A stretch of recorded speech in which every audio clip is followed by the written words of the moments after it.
When the swamp first began, when we look at the previous display, when the swamp first began, it began as a dry, dusty plain.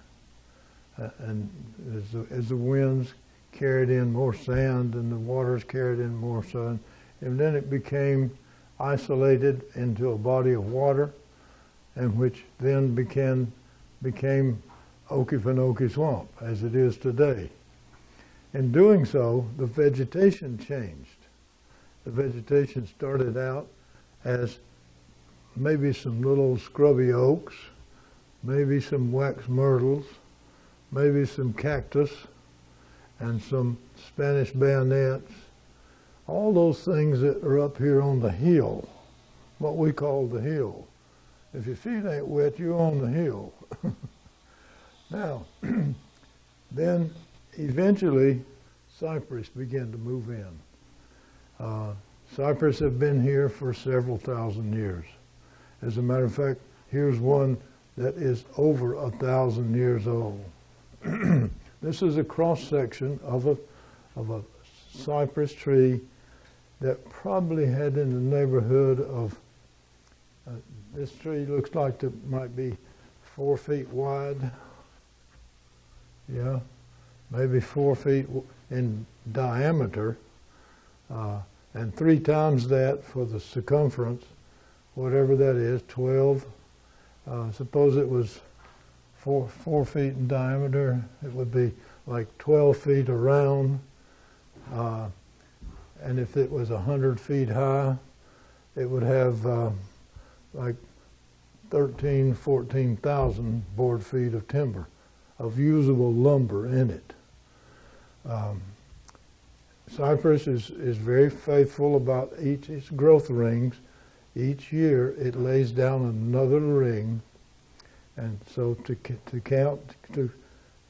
age a tree, you simply count the rings out all the way out. And here we see several significant events in the history of America. 1219 was some, I forget what that was, I don't know. 1492, we know what happened there. That was old Chris Columbus. And 1620, looks like maybe the pioneers the first settlers came to America. And several other little dates on out to the present day. This is not the biggest tree. The biggest trees were probably twice or maybe 3 times this size. The champion of all cypress trees, it was in Winter Park, Florida, in a little town called Longwood, Florida. And for a reason. The reason it was called Longwood, because there was a big cypress tree there that was 3,500 years old. And it, like most old cypress, began to hollow out. When they get old, they get fungal diseases, and the inside dead part of the tree decays away, and you can actually get inside these trees. Sonny Bowen and I and a gentleman on the Altamaha, we got into one that would hold 6 people and take pictures. And you could take pictures out the top of it too, because you could see the sky above you. But that tree in Florida, that big tree, was 3,500 years old. It would have produced 50,000 board feet of timber. 50,000. It was 126 feet high. It was 77 feet around it. It was like 16 or 18 feet in diameter. And the city realized what they had. They built a fence around it. They put up displays, and they had people to make up content for the public. And one night, they got a call from from the police department to tell them that the tree was on fire. And it burnt. There was no way they could get in there to it because it was burning. It was a chimney. It was a chimney. And the tree burned all the way to the ground. Just a few little naked stubs, brown stubs, still sticking up. What happened? A druggie, a girl got inside, built a fire, and it got away from her. They published her picture. She's on the internet. But this is just a typical example of the trees that came out of Okefenokee.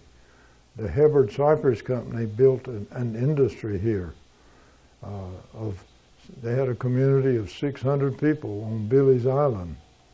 They had schools and churches, and they had community centers, and they had grocery stores, and they had juke joints. And there was, they had all the facilities needed to operate a lumber operation and harvesting down there on Billy's Island. And this is what they were after. Cypress has an amazing resistance to decay. Some students that I've worked with, the YCC, I had 25 students and three more adults. There were 4 of us who kind of handle these kids out there in the swamp. We built a boardwalk. We built a boardwalk, and we needed a pond. So heck, we just dug a pond. Because it was all peat around us, just a floating peat bed. So we put the kids in there, and men too, got in there, and with tater rakes we dug out all the stuff and pitched it out to the side and created a pond. Much bigger than this room, much bigger. Enough that we could ride a boat into it.